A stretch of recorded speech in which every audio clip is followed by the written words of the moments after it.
next week po, December na, ilang tulog na lang, sabi nga nila ay Pasko na. Pero ma'am, may sinasabi po si DTI Sec Roque na kasya na raw ang 500 pesos para makapaghanda sa Noche Buena.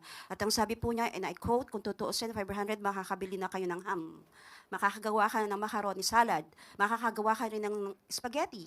Depende rin po yan kung ilan yung kakainin. Hindi naman siguro pwedeng pagsabay-sabayin. Pwede isa. Pwede ham siguro. Meron namang murang ham. Meron, di ba? Yung per shape, mura lang yun. Well, anyway, hindi ko po yan masasagot sa ngayon dahil mismo po, ang DTI sa ating pagkakaalam ay magkakaroon din po ng scheduled press briefing.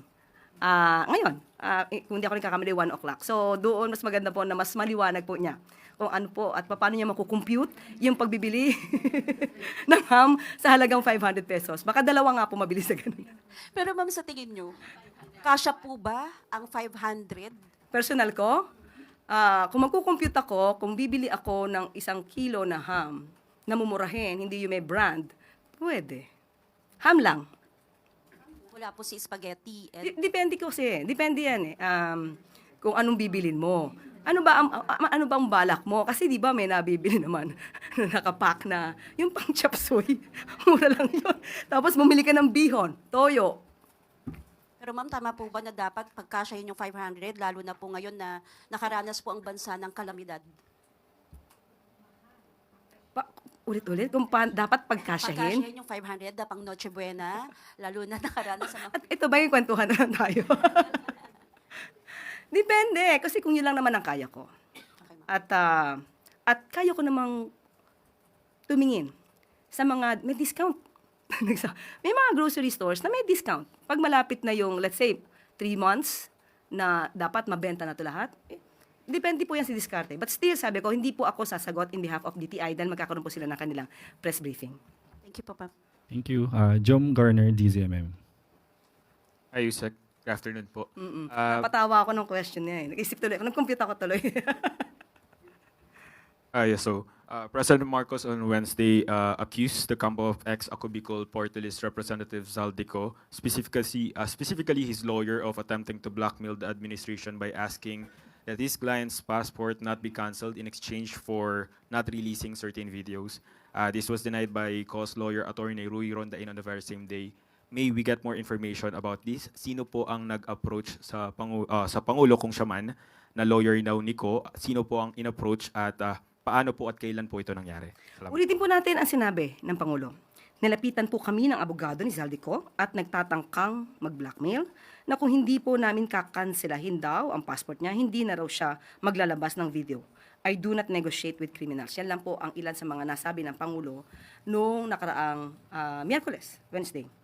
The President has his basis when he said those statements, but as of now, I cannot make further discussion, further than what the President said. Sa ngayon po, yan lang po ang aking masasabi. At kung meron pa pong ibang detalye, at ako'y magiging authorized to say those details, saka ko na naman po sasabihin. But as of now, hanggang dyan lang po na muna ang aking masasabi. For our last question, Eileen Taliping, Abante Tonight. Ma'am, good afternoon. Sunday po, malaki ang rally na naman na magaganap. Ano po ang preparation ng gobyerno? Muna, gobyerno, NCR, mga PNP, ano po yung ibinigay nilang report or kung meron na silang info para sa preparation nila? Actually, pang-apat na ba to? Pang-apat, pangatlo na rally. Since September 21, and then November 14, 15, right? And then, ito na, pangatlo na halos. So, lagi namang handa ang DILG, ang PNP, at sinabi nga po nila na itong araw na to, November 28, ay full alert na po. I-place na po ang NCRPO on full alert. At para po magkaroon ng maximum police presence at tamang deployment. 15,097 police personnel po ang di-deploy para dito po sa rally na to. Ma'am, good afternoon. Ma'am, may we get your reaction on the resolution filed by Senator Robin Hood Padilla seeking an inquiry in aid of legislation regarding the performance of the PCO. I-divide ko po sana into two. First, the senator said that there are concerns regarding the dissemination of unverified, inconsistent, potentially propagandizing and misleading information from the PCO, which have contributed to public confusion, misinformation, or misinterpretation of government actions and policies. Yun muna, ma'am. Yun daw pong Findings concerns. niya na ba po yan? Findings niya na po ba yan? Evaluation, verified? Although I believe it is in the resolution, but I would like to know if it is already, that concern is already verified, that there is unverified propagandizing that the PCO is doing? Is that what you're trying to say, Ms. Katrina? Unfortunately, I do not have information as to how the senator gathered the data that he placed in his resolution. But how does the PCO respond to that insinuation that the senator has already incorporated into this document lodged before the Senate premises? It is kind of sad. It is kind of disappointing because had he viewed the press briefing in full, he would have observed and witnessed how we deal with the government programs and government projects for the people. So, ganun lang po. Sir, sorry ma'am, follow-up question. Another point he is raising is that there is public commentary criticizing aspects of the PCO's communication style. He alleges that some official communications have been delivered in a manner that is combative, rhetorical, or lacking in data-based clarity rather than as calm, fact-based, and public service-oriented messaging. And I guess he is pertaining to you because you are the face of the PCO so far. That's what you guess.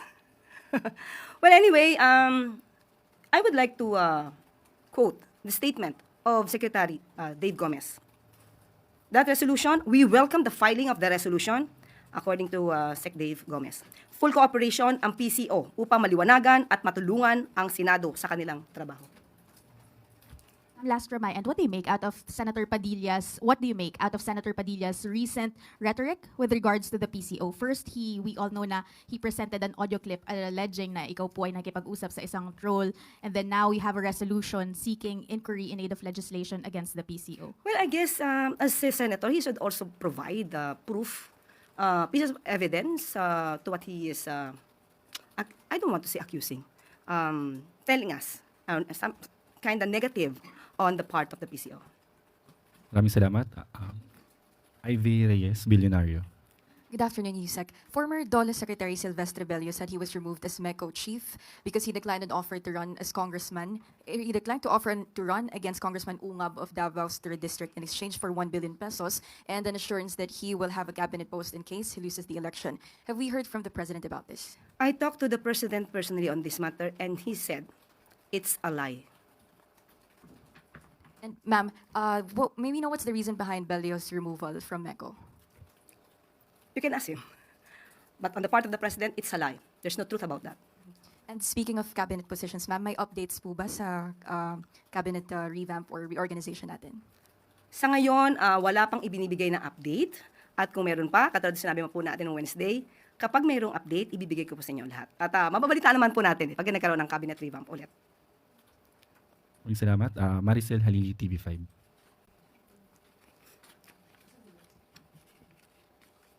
Magandang hapon po. Yusek, ano po ang paliwanag ng Malacanang doon sa recent video ni Zaldico, this time dragging the First Lady doon sa usapin ng rice importation at saka ng onions? Alam naman ng First Lady at ng Pangulo ang katotohanan. At nito lamang nakaraang araw ay si Secretary Kiko Laurel na po mismo ang nagpatunay kung ano ba ang katotohanan at kung ano ang naging karanasan niya sa pakikipag-usap o pakikipag-deal sa kanya ni Zaldico. So hanggang dyan lang po muna ang ating masasabi. At mas magandang malaman muna lahat ang katotohanan mula kay Secretary Kiko Laurel. Pero Yusek, what was the reaction of the First Lady when she learned about the recent accusation of Zaldico? Kilala po natin ang First Lady kung paano mag-react sa mga ganitong negatibo na mga balita, mga kwentong walang basihan. Magkikibit balikat lang ang First Lady, alam natin kasi at alam niya kung anong katotohanan. At yun, may mga taong nagtatanggol at nagsasabi kung ano ba talaga yung nangyari. Does the palace find this concerning or alarming considering na ilang videos na po yung nilalabas, inuunti-unti sinasama yung first family? Makikita na naman po natin kung anong talagang motibo dito eh. Sabi nga natin, mas maganda po na kung meron siyang video, dapat lahatan. Para hindi unti-unti at nagagamot kung ano yung mga pagkakamali sa mga una, pangalawa, pangatlong video. At ang hamon nga ng Pangulo, umuwi siya rito. isabihin niya lahat ang kanyang mga sinasabi, patunayan niya ang katotohanan na sinasabi niya dito sa bansa at manumpa siya na yun ay katotohanan. Salamat, Yusek. Thank you. Eden Santos, Net25. Yusek, dun po sa previous briefing po ninyo ay inyong nabanggit ano po na yung pagpahayag ni VP Sara na readiness to replace the president, batay na rin doon sa tanong nung interviewer, ay a form of political destabilization. Pwede po ba ninyong i-elaborate lang paano nyo nasabi na ito po ay forma ng destabilisasyon sa administrasyon? Nung nakaraang araw po ay nasabi ko na kung bakit ito ay maaaring form of political destabilization. So nasagot na po natin yan. Pero parang under the Constitution naman po, the Vice President, siya po yung first in line to pwedeng pumalit po sa Pangulo. Nakalagay po yon either natanggal ang Pangulo, nag-resign, nagkaroon ng malalang sakit, or namatay po. May mali po ba doon sa kanyang sagot na siya yung pwedeng next ready to replace the President? Iba po ang sinasabi ng Constitution. Tama po na siya po ang next in line and succession kapag ka po legal ang pagkakatanggal at pagkaka-remove sa Pangulo sa pwesto. Iba naman po yung nag-a-anticipate at sa gitna ng mga isinisigaw ng kanyang mga kaalyado o ng mga supporter na bumaba ang Pangulo sa pwesto. Magkaiba po yun. Thank you. Reminder lang po, one question, one follow-up. Next is Chris Jose Remate. Good afternoon, ma'am. Ma'am, next week po, December na, ilang tulog na lang, sabi nga nila ay Pasko na. Pero ma'am, may sinasabi po si DTI Sec Roque na kasya na raw ang 500 pesos para makapaghanda sa Noche Buena. At ang sabi po niya, and I quote, kung totoo siya, 500, makakabili na kayo ng ham. Makakagawa ka ng macaroni salad. Makakagawa ka rin ng spaghetti. Depende rin po yan kung ilan yung kakainin. Hindi naman siguro pwedeng pagsabay-sabayan. Pwede isa. Pwede ham siguro. Meron namang murang ham. Meron, di ba? Yung per shape, mura lang yun. Well, anyway, hindi ko po yan masasagot sa ngayon dahil mismo po, ang DTI sa ating pagkakaalam ay magkakaroon din po ng scheduled press briefing. Ngayon, kung hindi ako nagkakamali, 1 o'clock. So, doon mas maganda po na mas maliwanag po niya kung ano po at paano niya makukompute yung pagbibili ng ham sa halagang 500 pesos. Baka dalawa nga po mabili sa ganun. Pero ma'am, sa tingin nyo, kasya po ba ang 500? Personal ko, kung magkukompute ako, kung bibili ako ng 1 kilo na ham na mumurahin, hindi yung may brand, pwede. Ham lang. Wala po si spaghetti. Depende kasi. Depende yan eh. Kung anong bibilin mo. Ano ba ang balak mo? Kasi di ba may nabibili naman na nakapack na yung pang chop suey. Mura lang yun. Tapos bumili ka ng bihon, toyo. Pero ma'am, tama po ba na dapat pagkasyahin yung 500, lalo na po ngayon na nakaranas po ang bansa ng kalamidad? Ulit-ulit, kung dapat pagkasyahin. Pagkasyahin yung 500 na pang Noche Buena, lalo na nakaranas ang... At ito ba yung kwentuhan na lang tayo? Depende, kasi kung yun lang naman ang kaya ko. At kaya ko namang tumingin sa mga may discount. May mga grocery stores na may discount. Pag malapit na yung, let's say, 3 months na dapat mabenta na ito lahat, depende po yan sa diskarte. But still, sabi ko, hindi po ako sasagot in behalf of DTI dahil magkakaroon po sila ng kanilang press briefing. Thank you po, ma'am. Thank you. Jom Garner, DZMM. Hi, Yusek. Good afternoon po. Napatawa ako ng question niya eh. Nag-isip tuloy, nag-compute ako tuloy. President Marcos on Wednesday accused the campo of ex-Ako Bicol Party List Representative Zaldico, specifically his lawyer, of attempting to blackmail the administration by asking that his client's passport not be cancelled in exchange for not releasing certain videos. This was denied by COS lawyer attorney Rui Rondain on the very same day. May we get more information about this? Sino po ang nag-approach sa Pangulo kung siya man, na lawyer daw ni Ko? Sino po ang in-approach at paano po at kailan po ito nangyari? Salamat. Ulitin po natin ang sinabi ng Pangulo. Nalapitan po kami ng abogado ni Zaldico at nagtatangkang mag-blackmail na kung hindi po namin kakanselahin daw ang passport niya, hindi na raw siya maglalabas ng video. I do not negotiate with criminals. Yan lang po ang ilan sa mga nasabi ng Pangulo noong nakaraang Miyerkules, Wednesday.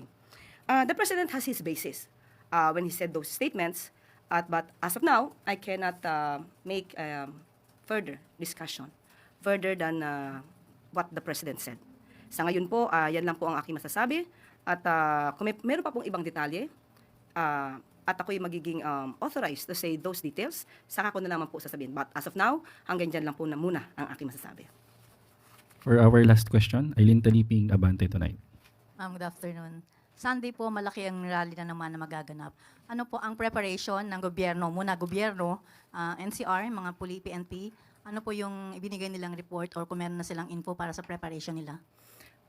Actually, pang-apat na ba to? Pang-apat, pangatlo na rally since September 21 and then November 14, 15, right? And then ito na, pangatlo na halos.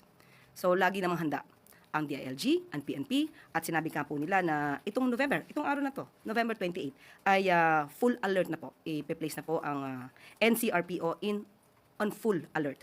At para po magkaroon ng maximum police presence at tamang deployment. 15,097 police personnel po ang i-deploy para dito po sa rally na to. How about security preparations po dito sa Malacanang po, complex? Ganun pa rin po, wala pong magbabago. May lockdown na naman. Sa ngayon po, wala po tayong maibibigay na anumang impormasyon sa ngayon dahil wala po akong update kung ano po ang But magiging estado dito. Sorry ma'am, nakakasiguro tayo na safe and secure ang Malacanang considering may mga residente dito kasi baka merong mga pupuslit at pupunta dito sa paligid. Pangatlo na nga po itong rally. So handa na po ang PNP pagdating dyan. Thank you. Maraming salamat po, Yusek. Tulong at serbisyo para sa indigenous community sa Zamboanga, handog ni Pangulong Marcos Jr. Tumungo papuntang Zamboanga kaninang umaga si Pangulong Ferdinand R. Marcos Jr. upang maghatid ng essential government services para sa ating mga kababayang indigenous people. Layunin ng Pangulo na ipamalas ang kahalagahan ng mga indigenous people and communities hindi lang sa kasaysayan ng bansa, kundi sa pagkakakilanlan ng bawat Pilipino. Kabilang sa handog ng Pangulo Tulong at Serbisyo Caravan ang mga programa ng DSWD na 100 pesos or rather 10,000 pesos para sa 70 IP families mula sa AIX program, grocery packs sa ilalim ng Walang Gutom program, family food packs at Sustainable Livelihood Program grants na nagkakahalaga ng 15,000 pesos para sa 100 beneficiaries. Kabilang din sa serbisyo caravan ng administration ang ibang mga ahensya gaya ng PhilHealth na umagapay sa registration ng mga dumalo sa kaganapan. Bukod sa serbisyo caravan, naging abala rin si Pangulong Marcos Jr. sa paglulunsad ng isang road improvement project sa Purok 4 Araneta Drive na inaasahang makapagbibigay serbisyo sa higit 5,000 kabahayan. Namigay din ng 10 fishing boats ang Pangulo bilang tulong sa pagpapaunlad ng kabuhayan ng mga mangisda at buong komunidad. Nagpahayag din ng suporta si Pangulong Marcos Jr. para sa indigenous communities at nangakong kailanmay hindi sila pababayaan ng pamahalaan. Dahil naniniwala ang Pangulo na ang pagtulong ay walang kondisyon. Minarapat niyang dalhin mismo